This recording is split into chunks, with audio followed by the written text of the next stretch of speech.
തൊടുപുഴ നഗരത്തിലെ ബാറിലുണ്ടായ തർക്കത്തെ തുടർന്ന് യുവാവിനെ ഇരുമ്പ് പടി കൊണ്ട് അടിച്ച് പരിക്കേൽപ്പിച്ച സംഭവത്തിൽ ബാർ ജീവനക്കാർ ഉൾപ്പെടെ 6 പേരെ തൊടുപുഴ പോലീസ് അറസ്റ്റ് ചെയ്തു. തൊടുപുഴ ബംഗ്ലാവ് കുന്ന ഇടനാട്ട് പുരയിടത്തിൽ വിനീഷ് വിജയനാണ് മർദ്ദനമേറ്റത്. സംഭവത്തിൽ വലിയപാറ സ്വദേശി എൽദോസ്, കണ്ണൂർ കൊളാരി സ്വദേശി സുബോധ, തമിഴ്നാട് സ്വദേശി രമേശ്, ആരക്കുഴ സ്വദേശി ജോയൽ, ഈസ്റ്റ് കണ്ണൂർ സ്വദേശി ജൂബിൻ, പാലക്കാട് സ്വദേശി സന്തോഷ് എന്നിവരെയാണ് തൊടുപുഴ പോലീസ് അറസ്റ്റ് ചെയ്തത്.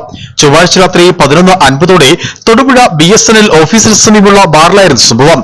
മദ്യപിക്കുന്നതിനിടെയുണ്ടായ വാക്കുതർക്കമാണ് അക്രമത്തിൽ കലാശിച്ചത്. പ്രതികൾ സംഘം ചേർന്ന വിനീഷിനെ ഇരുമ്പുവടി ഉപയോഗിച്ച് ക്രൂരമായി മർദ്ദിക്കുകയായിരുന്നു.